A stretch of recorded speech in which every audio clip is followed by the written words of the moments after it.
There have been recent trade talks of Carmelo Anthony joining the Cleveland Cavaliers in a trade this season. Carmelo right now is averaging 26, 6, and 3 over the course of this season with the New York Knicks. The rumors that originally circulated were Melo being traded for Kevin Love to finally get Melo playing with LeBron. Recently, the Cavs have stated that they wouldn't include Love in a trade for Melo regardless. While that pretty much already eliminates the chances of a trade happening, there are still some believers out there that think Melo will get traded for a couple way less productive players and some draft picks. While I don't think there's even a possibility of him being traded at all, I want to bring to the attention of how I think Melo on the Cavs would be a horrible idea. While Melo is still a terrific offensive player, there's no denying that he is a ball stopper. The ball gets to him, he jab steps a few times, and then he takes the shot. This has worked well over his career, but not really this season. During this season, Melo has had the lowest PER he's had since the 08-09 season. Alternatively, since the last time he missed an All-Star game. His value over replacement player is the lowest it's been since his second season, 2005. While you could say this is just a bad season for Melo because he doesn't really care for the Knicks, he is 32 years old.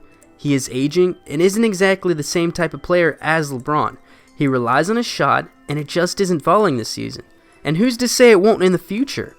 Also, the Cavs really don't need another small forward, power forward prototype player.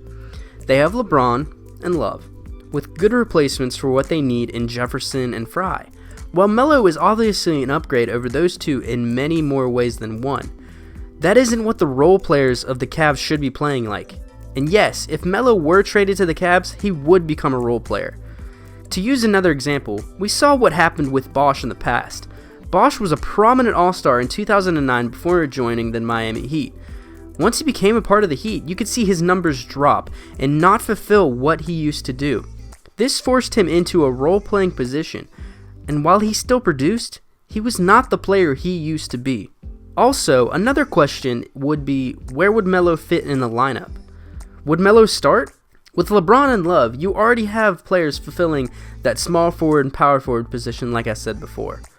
Adding Melo would mean that LeBron or Melo would have to play and defend against smaller opponents in the shooting guard position, but that eliminates the much needed wing defense that Iman Shumpert, DeAndre Liggins, or J.R. Smith brings. Now let's go with the scenario that Melo won't be inserted into the starting lineup and he'll be a 6-man fulfilling that role player position as like the backup 3 or the backup 4. Is Carmelo doing right now better than Jefferson and Fry?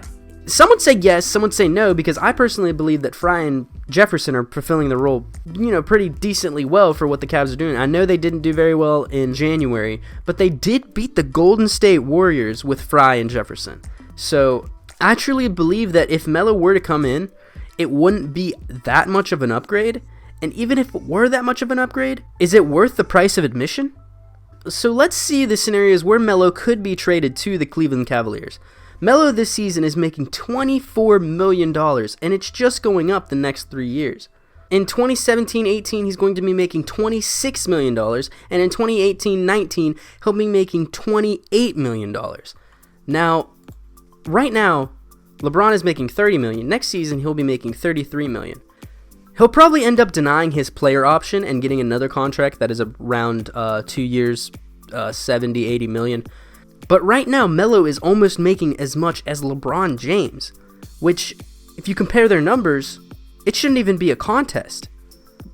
Carmelo would absolutely kill their cap sheet for the next 3 years, so they wouldn't be able to get any free agents that would make sense as those bench players, which is what they desperately need. But let's say that Melo does get traded.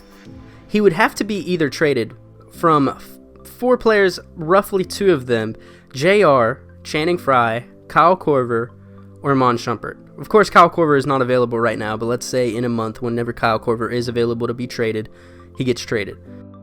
Although all those players are on pretty big contracts, other than Korver, which is another reason that the Knicks wouldn't even make the trade, I feel that any combination of those players together are more important to the team than Melo is. Kyle Korver is a new player, and although he hasn't played well, I feel he is 100 times the better player for the situation than Carmelo would be. Fry, JR, and Iman all pretty much come in and are specifically needed. I could see Melo filling in for Fry, but honestly, would Melo want to be what Channing Frye currently is on the Cleveland Cavaliers? I don't think so. And also, he does have a no-trade clause, so that could potentially mess up a lot of things happening within the Cleveland Cavaliers organization. Of course, an argument wouldn't be an argument unless I gave the other side other point of view and my rhetoric against it. A lot of people are using the factor that Carmelo and LeBron have played together and Carmelo is amazing in international play, which he is. He's one of the best international players I think we've ever had, and he's obviously a lot better when he has other talent around him. While I could see people using that argument, it's international play. That doesn't really translate well to the NBA, especially when the opposing team that you're trying to beat is the Golden State Warriors. Also, people are saying that if Anthony were in a situation where he had less of an offensive load, he would be giving a little bit more effort on defense. While I could see that being true, it hasn't been true at all in his career. He has had seasons where the Nuggets won over 60 games, and he played with AI and Chauncey Billups, and in those seasons, he was still regarded as a pretty bad defender. In my opinion, there's a lot of upside for Carmelo joining the Cleveland Cavaliers, and I think it would be awesome to watch. But I was just giving my opinion on why I think it's a bad idea in the long run, plus for the end of this season. So now that I have talked about why I personally think that this would be a bad decision, let me know what you guys think. Do you agree with me? Do you think it's crazy for fans to even think that the possibility of the Cavs adding in Carmelo Anthony is reasonable? You can always leave a comment down below, and if you ask me a question, I'll try to get to as soon as possible, or you can also follow me on Twitter at AntoineJamesonYT, link below, and ask me any questions you want. Thank you guys so much for watching, and I'll see you guys later.